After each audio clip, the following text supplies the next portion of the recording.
আসসালামু আলাইকুম রহমতুল্লাহ। আমাদের লাল শাকগুলো বিক্রি করা শেষ হয়ে গেছে এবং আবার নতুন করে নিড়ানি দিয়ে আবার নতুন করে শাক বোনার পরিকল্পনা চলতেছে।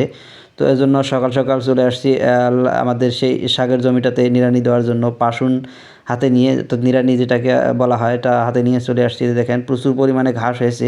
তো আমাদের মূলত এই 6 শতাংশ জমির মধ্যে আমরা 6টা বেড করেছি এবং 6টা বেড করে পাট পাট করে বিভিন্ন ধরনের শাক এখানে ছিটায় দিয়েছিলাম। তার মধ্যে লাল শাক, মূলা শাক, পাট শাক, তারপরে হচ্ছে ধনিয়া পাতা, এগুলো দিয়েছি আর কি। তো লাল শাক এবং মূলা শাক বিক্রি করা হয়ে গেছে।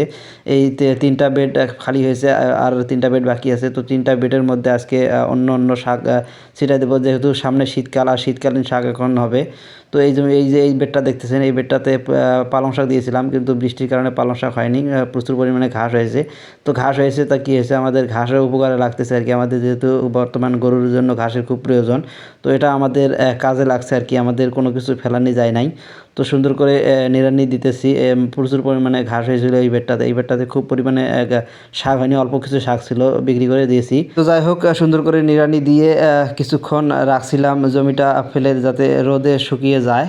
তো উপরিভাগে যে ঘাসগুলো ছিল সেগুলো সব শুকিয়ে গিয়েছে। এখন আমাদের যে হাত নাংলা আছে, অর্থাৎ রড দিয়ে যে হাত নাংলাগুলো আমরা তৈরি করেছি, তো সেই হাত নাংলা দিয়ে সুন্দর করে বেডগুলো একটি করে চাষ করে নিতেছি, যে দেখেন।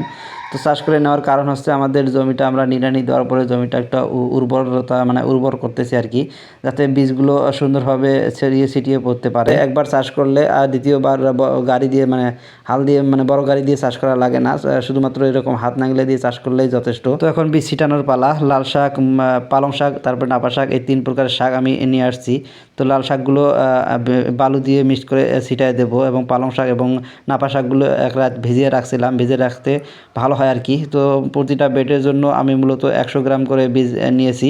তো যে দেখেন, লাল শাকগুলো অনেক সুন্দর কালার, এই জন্য এগুলো ছোটো দানাগুলো বালু দিয়ে মিক্স করে ছিটালে অনেক ভালো হয় আর কি। তো সুন্দর করে যে ছিটাই দিতেছি, কারণ এগুলো এত ছোট দানা হাতে ধরে না আর কি। তো এই জন্য বালু মিক্স করে ছিটাতে হয়। তবে অল্প সময়ের জন্য ভালো মুনাফার জন্য লাল শাক চাষ করাটাই আমার কাছে বেটার মনে হয় আর কি। তো ছিটানি দেওয়ার পরে আবার নতুন করে আরেকটা চাষ দিতেছি, যে দেখেন।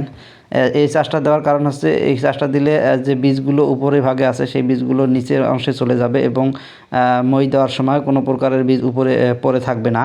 তো যাই হোক, সুন্দর করে চাষ দিয়ে তারপরে অপর সাইডে আরেকটা বেড আছে। তো সেই বেডের জন্য আমাকে বীজগুলো বালুর সাথে মিক্স করে নিতে হবে। তো এই যে দেখেন, এগুলো হচ্ছে অপর সাইডের বীজটাতে আমরা নাপা শাক দেবো। তো নাপা শাকগুলো ভিজে নিয়েছিলাম, ভিজে নেওয়ার পরে একটু বালুর সাথে মিক্স করে ছিটাই দিতেছি। এই যে দেখেন, একই পরিমাণে বেড, এজন্য একই পরিমাণে বীজ আমি নিয়েছি। তো যদিও লাল শাকে একটু বেশি বীজ পড়ে। তো নাপা শাকের বীজ ছিটানো শেষে আবার নতুন করে আমাদের সেই হাত নাংলে দিয়ে একটি করে চাষ দেব।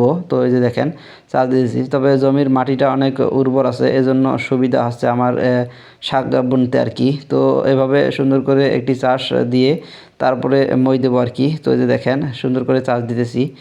তো আমাদের শাক বোনা শেষ হয়ে গেলে আমরা পরবর্তীতে সুন্দর করে একটা মই দিয়ে দেবো, আমাদের যে অটোমেটিকলি কাঠের মই আছে। যদিও এখানে খুব বেশি পরিমাণে মই দেওয়া লাগবে না, কারণ মাটি যেহেতু ছোটো দানা, ছোটো বীজ, অল্প পরিমাণে মই দিয়েই হবে। তো সবাই ভালো থাকবেন, আমাদের জন্য দোয়া করবেন। আল্লাহ হাফেজ।